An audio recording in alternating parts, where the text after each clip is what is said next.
Oke, masuk di soal terakhir. Jadi soal terakhir ini ngomongin tentang pengukuran dan instrumentasi dari getaran. Oke, alat yang dipakai sih untuk mengukur getaran itu dua ya, akselerometer dan juga namanya vibrometer. Nah sebenarnya bedanya apa sih dari kedua ini? Nah ini yang coba mau gue bahas juga. Ya bisa dibilang nih kadang materi yang ditinggalkan ya karena dianggap kayak sama aja atau bahkan kayak nggak bakal keluar di ujian ya. Siapa tahu kali-kali keluar. Karena ini juga penting seenggaknya ketika nggak keluar di ujian, nanti ketika kalian mengambil tugas akhir ya kalian paham sebenarnya akselerometer cara kerjanya seperti apa. Yuk.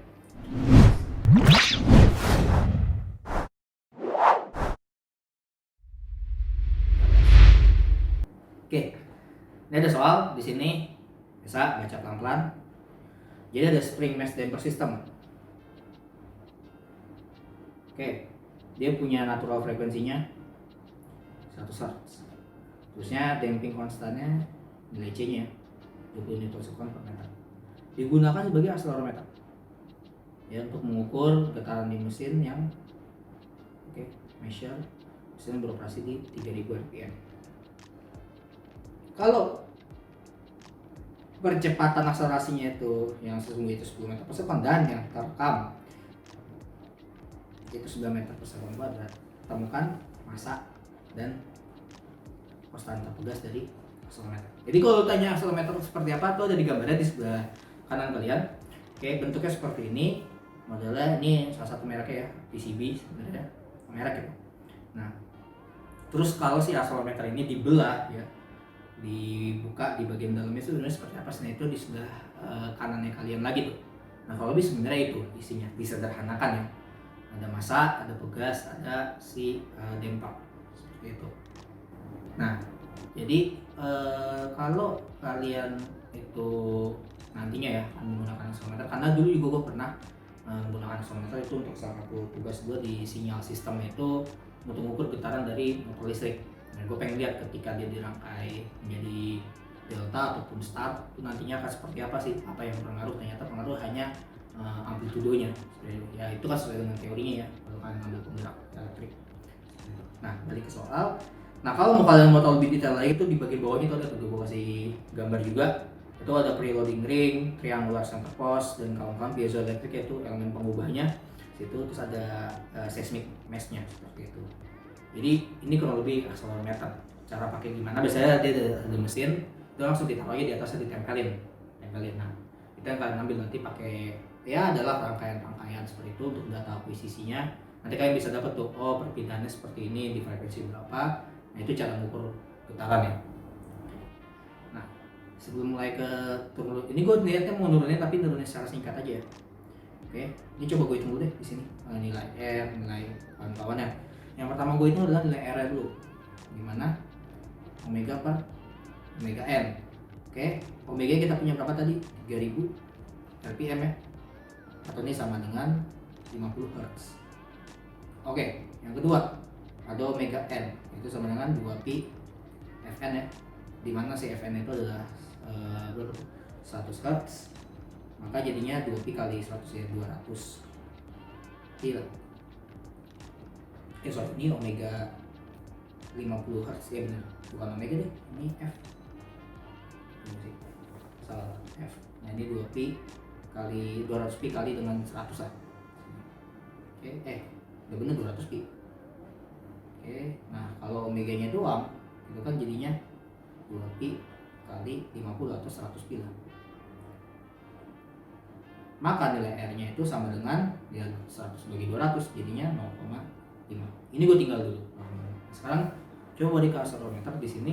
Hari ini gue coba mau turunkan dulu. Sebenarnya akselerometer ini mirip dengan soal yang pertama gue bahas. Kalau lu belum nonton, langsung nonton ke sini. Gue sarankan tonton dulu soal gue di bagian yang pertama, karena gue udah nurunin tuh panjang untuk yang dia tuh base-nya itu di eksitasi. Nah sebenarnya mirip, sebenarnya by physics itu sama, bahwa ternyata akselerometer ini si seismic mass-nya ini digetarkan oleh si base motion ini, base-nya gitu. Nah mesin bodinya di situ yang gue tulis, yang gue gambarkan di sini.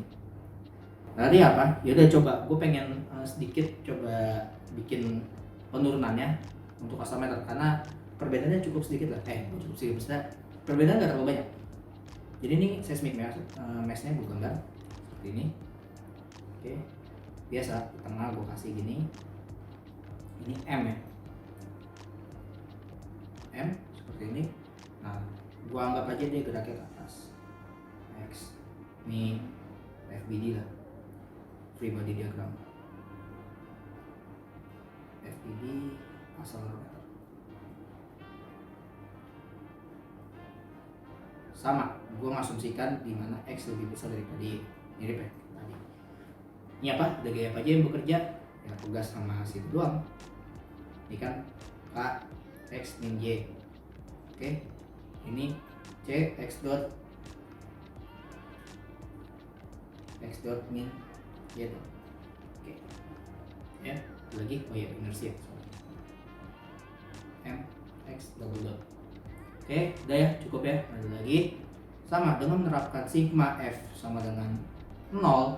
Oke, nah, maka didapat bahwa mx double dot ditambah c x dot min y dot ditambah k x min y sama dengan 0. Oke. Lalu di sini gue harus mengasumsikan lagi bahwa ternyata yang diukur itu kan sebenarnya adalah biru sih, hijau aja. Nah, yang diukur itu sebenarnya adalah z, di mana z ini adalah kecepatan perpindahan relatif antara si seismic mass dengan si base-nya itu. Oke. Nah, artinya z ini kalau gue substitusi maka itu jadi seperti ini. M z double dot ditambah c z dot ditambah k z sama dengan M, kalau salah M ya, M omega kuadrat Y sin omega T. Lo kan langsung kayak gini, monggo aja coba lu latihan, lu turun itu X min Y nya lu coba substitusi ya. Kalau ketemu Z double dot berarti kan diturun 2 kali, Z dot diturunnya sekali, seperti itu ya. Nah ini kan bentuk umumnya yang di sini. Sebenarnya bentuk umum kayak tadi mirip banget, kayak ada X nya, ada Y nya yang soal di bagian pertama. Kalau turunkan lagi maka nanti lu ketemu bentuknya seperti ini, sama kok. Oke, jadi gue cuma ngasih lu basic thinkingnya ya, basic thinkingnya aja. Sebenarnya akselerometer itu mirip-mirip juga, cuman dia diukur itu adalah relative motionnya, artinya relatif antara si seismic mass-nya dengan si base-nya, base motionnya, seperti itu. Oke. Nah kurang lebih seperti ini, sebenarnya mirip-mirip kayak tadi ya, hampir mirip persis lah seperti ini. Oke ya. Nah dengan sudutnya juga seperti itu. Nah maka kalau ini diplot ya dalam bentuk grafik, artinya diplot dia tuh Z per Y nya ini diplot terhadap R. Nah kurang lebih grafiknya seperti itu. Ada dua ya. Yang pertama itu adalah untuk Z per Y nya yang dia ada di sebelah kiri kalian, oke. Dan yang kedua itu adalah phase angle ya, itu ada di sebelah kanan kalian. Seperti itu. Dari grafik ini sebenarnya gue pengen nyampein dulu 3 hal. Oke. Yang pertama yaitu adalah di bagian sini nih. Artinya apa? Satu itu R itu kalau sama dengan 1 artinya bahwa omega sama dengan omega n. Artinya apa? Kalau omega sama dengan omega n artinya ketika suatu benda bergetar pada frekuensi pribadinya maka itu menghasilkan resonansi. Itu yang artinya amplitudonya sangat besar. Lihat di sini ya, kalau ke atas bahkan dia menuju yang nggak tahu kemana nih, tuh, ke atas. Oke. Pun juga sama di sini ada loh, ternyata dia itu sudutnya tuh sampai di 90 derajat seperti itu untuk phase angle. Oke ya, itu yang pertama. Nah yang kedua itu adalah ini nih, ternyata untuk daerah yang kecil ini disebut dengan range akselerometer. Nah kalau yang ini yang ketiga, ini adalah untuk vibrometer ya, bisa kelihatan itu. Maksudnya apa sih gue terangkan seperti ini? Jadi kalau untuk range akselerometer ini artinya apa? Bahwa perbandingan R-nya itu adalah ya mendekati 0. Artinya apa? Kalau mendekati 0 maka lo harus menciptakan akselerometer yang omega n itu sangat tinggi. How? Omega n itu kan sama dengan akar K per M ya. Artinya apa? Maka akselerometer itu harus memiliki ya ketentuan lah. Yang pertama, nilai dari kosata pegas itu harus tinggi. Itu yang pertama. Artinya apa? Biar omega n-nya gede. Yang kedua adalah mempunyai seismic mass yang kecil. Artinya apa? Kalau akar K per M, M-nya makin kecil maka omega n makin besar. Jadi itu yang mau gue tunjukin ya. Tapi sebaliknya untuk yang vibrometer, makanya di situ lihat ya perbedaannya akselerometer dan vibrometer. Untuk penggunaan vibrometer itu kan ya buat mengukur dimana tuh dia yang omega-nya jauh besar, ya, sangat besar lah. Atau dia mau ngeliat benar-benar lihat perpindahannya jelas dengan mata, nah itu pakainya vibrometer. Tapi kalau akselerometer itu dia yang kira-kira getaran tuh nggak kelihatan dengan mata. Jadi saya simpelnya seperti itulah niatnya. Maka karena range of oscillometer itu di bagian sini yang mendekati 0 ya, di sini yang kita pakai di soal ini kan oscillometer. Nah, maka untuk oscillometer digunakan yang ini, 1/1 min R kuadrat bla-blanya nih. Itu adalah measured value dibagi true value-nya. Kok bisa begini? Artinya apa? Tadinya kan di atas ada yang ini R kuadrat sama Y-nya, kok tiba-tiba jadi 1 doang. Nah, ini mau gue kasih sedikit. Jadi kalau di oscillometer itu bahwa Y kali R kuadrat itu diharapkan mendekati 1 sebenarnya. Oke, karena kan yang mulai kita ukur Z-nya nih. Ya, tapi yang nanti yang diharapkan kita bisa oscillometer itu ya Y kali R kuadrat itu yang mendekati 1. Maksudnya apa? Mendekati 1. Jadi di sini juga ada dilihat ya bahwa ini nih tujuannya nih. Kira stabil. Nah, ini nih tujuannya nih. Dia itu kok bisa mendekati angka 1. Yang di bawahnya itu ya itu sebagai faktor pembaginya aja. Nah, artinya apa sebenarnya? Ini yang disebut dengan kalau gue istilahnya nih targetnya nih. Target. Artinya apa? Yang ke arah atas, yang ke arah bawah ini disebutnya dengan error. Itu yang kita hindari sebenarnya. Jangan sampai lah pengukuran kita tuh ada error sebenarnya. Nah, maksudnya apa dari ada kurva seperti ini? Jadi untuk tadi gue bilang oscillometer pertama digunakan pada saat omega per omega n kecil atau R mendekati 0. Oke, yang kedua harapannya Y kali R kuadrat itu mendekati 1. Ya, biar apa ya? Karena tadi targetnya itu kan ngincer biar value sama true value-nya itu sama hasilnya. Terus yang ketiga, ya ini dari kurvanya seperti ini, dari grafik-grafik kelihatan bahwa tergantung juga zeta yang kalian gunakan itu berapa, maka kurang lebih hasil kurvanya seperti ini. Yang paling bagus yang ini nih, 0,7. Jadi gue dulu dikasih kuliahnya itu dibilang bahwa oscillometer yang paling bagus ya dipakai di yang Z-nya 0,7. Lihat aja, karena posisinya dia sampai dengan di titik ini nih, dia kurang lebih error masih kecil sampai di ketika R-nya masih segini masih. Sementara kalau yang lain kan error udah besar nih, mulai di sini udah besar, apalagi yang ini nih udah besar. Makanya 0,7 yang paling bagus, range-nya paling lebar begitu. Ya karena R-nya range R itu paling besar ya semuanya mendekati 1, itu yang paling bagus makanya di oscillometer. Jadi itu ya sebenarnya way of thinking-nya. Untuk menurut sebenarnya mirip-mirip sama-sama. Yang mau gue bilang di sini juga, kita coba balik ke soal bahwa tadi measure value-nya berapa? 9 meter per sekon kuadrat. Yang ini 10 meter per sekon kuadrat. Oke ya, clear. Nah dari sini ya udah kita tinggal hitung aja. Tadi kita punya R-nya itu 0,5. Tinggal substitusi, maka 9 per 10 measure value per true value-nya sama dengan 1, oke, per sini per belakangan 1 min R-nya tadi 0,5 ya, kuadrat ditambah 2 kali Z-nya tadi berapa? Udah itu belum Z-nya? Oh belum ya? Oke, ya udah biarin.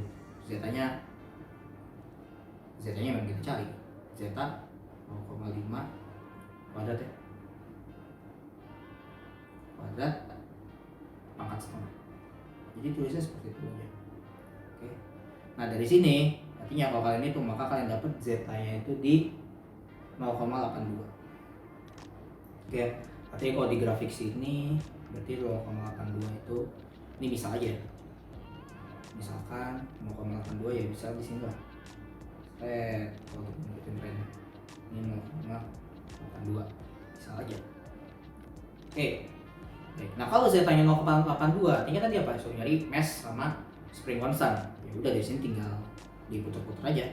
Jadi Z itu kita tahu C per C critical, berarti C-nya bisa kita dapat dong dari Z per C critical. Oke ya. Sorry kebalik C critical sama dengan C dibagi Z, dimana C nya tadi udah tahu ya 20 per 0,82 dapatkan C 24,4 Newton sekon per meter dari C critical. Oke, ternyata C critical itu sama dengan 2 M omega N. Oke, maka dapat mass-nya itu adalah 0,019 kg. Cukup kecil ya, artinya cuma 19 gram. Oke. Nah ini untuk yang mesh. Nah bagaimana dengan yang si konstanta pegas? Konstanta pegas kan bisa dapat dari omega n, dimana omega n sama dengan K per M. Oke, maka didapat K-nya itu harusnya gede nih hasilnya. Dan ternyata hasilnya adalah 7.622,8 Nm. Kayak tadi gue bilang ya, bahwa kalau untuk akselerometer nilai M itu sangat kecil, tapi nilai K-nya itu sangat besar.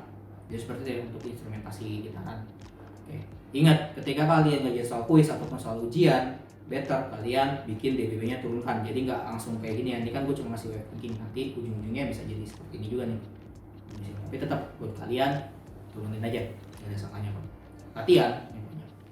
Oke, itu untuk getaran mekaniknya. Jadi thank you buat Port yang udah nemenin gua. Oke, pada gaskan. Oke. Jadi